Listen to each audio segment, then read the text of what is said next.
Je suis le cep, et vous êtes les sarments. Celui qui demeure en moi et en qui je demeure porte beaucoup de fruits, car sans moi vous ne pouvez rien faire. Jean 15, 5. La vie du sarment est une vie d'étroite communion. Qu'est-ce que le sarment doit faire?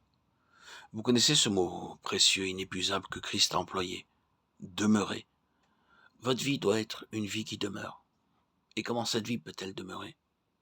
Exactement comme le sarment demeure attaché au cep, à chaque minute de la journée.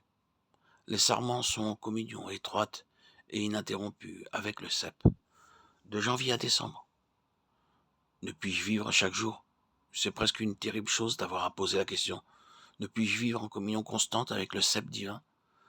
Vous dites, mais je suis fort occupé. Vous pouvez avoir chaque jour 10 heures de dur travail, pendant lesquelles votre cerveau doit être occupé de choses matérielles. Dieu l'a voulu ainsi. Mais demeurer en Christ, c'est le travail du cœur et non du cerveau. C'est le cœur qui doit s'attacher à Jésus et reposer en lui. Et c'est l'œuvre du Saint-Esprit de nous unir à Christ. Croyez que vous pouvez demeurer en Christ, non par l'intelligence, mais par une vie intérieure profonde, de sorte qu'à chaque instant, vous aurez conscience de cette réalité. Que Jésus soit béni, je suis encore en lui.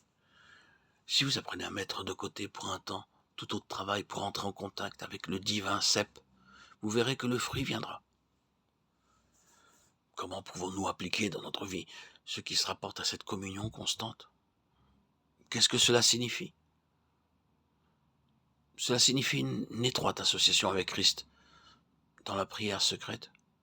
Je suis sûr qu'il y a des chrétiens qui désirent ardemment avoir une vie spirituelle plus élevée et qui ont obtenu parfois une grande bénédiction et qui ont parfois reçu une grande effusion de la joie céleste. Et au bout d'un certain temps, cela a disparu. Ils n'ont pas compris que la communion intime, personnelle et actuelle avec Christ est une nécessité absolue de la vie journalière. Prenez le temps d'être seul avec Christ. Rien dans le ciel, ni sur la terre ne peut vous libérer de cette nécessité. Si vous voulez être des chrétiens saints et heureux. Oh, combien de chrétiens considèrent comme un fardeau et une obligation et un devoir et une difficulté d'être seul avec Dieu. C'est là le grand obstacle à notre vie chrétienne.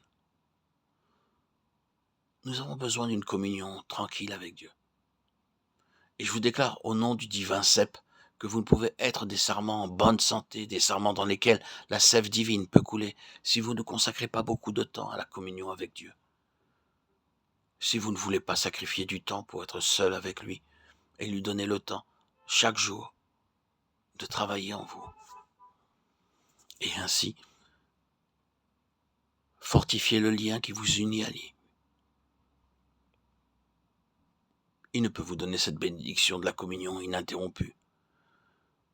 Jésus vous demande de vivre en communion intime avec lui. Que chacun de nos cœurs dise, « Ô Christ, c'est cela que je désire ardemment, c'est cela que je choisis. »